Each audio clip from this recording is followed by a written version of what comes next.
I realized I'm traveling kind of light.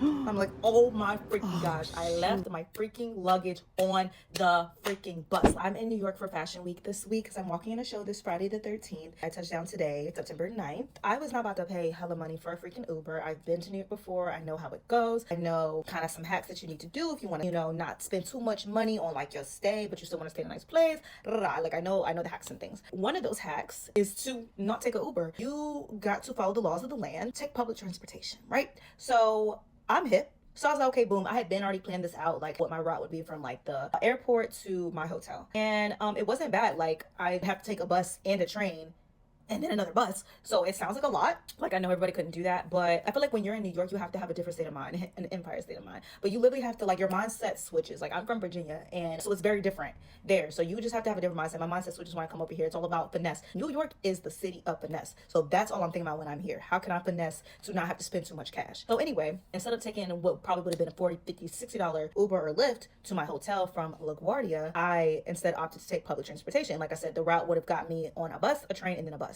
And so it wasn't that bad. Like literally there was already a bus station at the airport. So it's not like I had to walk 10 minutes to a bus stop. So that was good. And then when I got off that first bus, the train station was literally right there. Like not even across the street. It was like literally like across the street, but it was like right there. So it was like perfect. Cool. Literally the hardest part of the whole thing was dragging my freaking big old suitcase around. And then I got on that train and then I had to take another bus. Okay. So I get on that bus. First of all, I waited for an hour just to realize I was at the wrong motherfucking stop. Different story. If you want that, let me know. But yeah, so finally I'm on the right bus, right? I'm coming. I have my carry-on and personal items. So I have a book bag, I have this other bag, and then I have like this giant suitcase, and that was the bag that I checked. And I'm about to get on the bus, and the guy's like, hey, you need to put that in here, in their little like stowaway thing. So I was very hesitant because I'm like, babe, if I put my stuff in there, I'm gonna leave it, and I know I'm gonna leave it. But whatever, cool. So I'm on the bus and I'm riding. I'm like, okay, we're finally about to get there, right? So I see that my stop is coming up, so I hit the little stop button, right? So I'm about to get off the bus, whatever. This dude's in my way. I'm thinking he's about to get off the bus. No, he's just standing in the motherfucking aisle. So I had to be like, excuse me. By the time he moved out of my way, the bus started driving. So I had to be like, excuse me, yeah, I'm trying to get off. So at that point, there's a lot going on. I'm trying to hurry up and get off the bus. Dude's in my way, so like my mind is just not there, right? So I go, I create content and stuff. So I'm walking up to the entrance of my hotel, and I was trying to figure out why the entrance looked like that. Like I felt like I was going through some side entrance. Turns out I was. But anyway, I'm walking, I'm recording, and I realize I'm traveling kind of light. I'm like, oh my freaking gosh, I left my freaking luggage on the freaking bus. Like I knew I would. So naturally, I started to panic a little bit. But as much as I like to get frantic, I know God is on my side, and I also always have it in my head that there has to be a way. So I'm like, okay. And I'm sitting thinking, dang, is there any way I could? No, you can't run after that freaking bus. The bus been gone. What are you talking about? I had that dumb thought for a second, like, oh yeah, maybe I can catch it.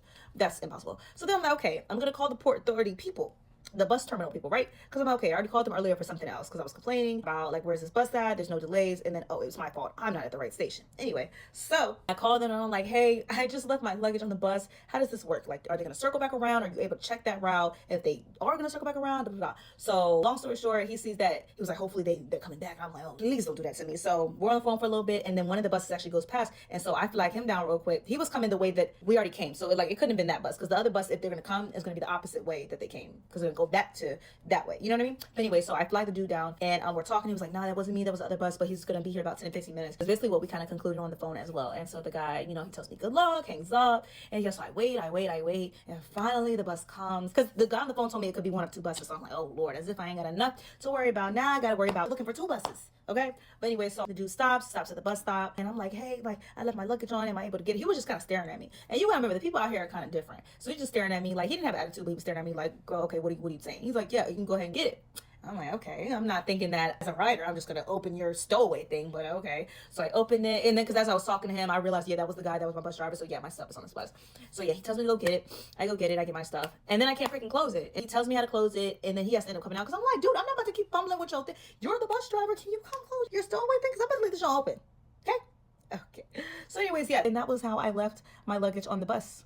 So yeah, I basically just had to wait and hope and pray that the bus was going to circle back because yeah, obviously you go one way, you'll come back another. Not necessarily because you never know if a route's going to change or if that was the end of their route for that time period. Maybe 5 o'clock or 4:30 or 4 o'clock would be the last time they're running this particular route. You just never know. But God is always on my side. The devil's been working on this trip, but God works harder. I said on this trip when this is day one, but I just wanted to come up here and tell y'all about that. And I can't believe it took me 7 minutes to do that, but here we are. Okay, let me know if you want any more story times because there was a lot that happened today already, and that was just in the commute alone. Like, I still have the actual trip to experience, so I'm sure I'm about to have hella more story times, but be prepared for the content as well, y'all.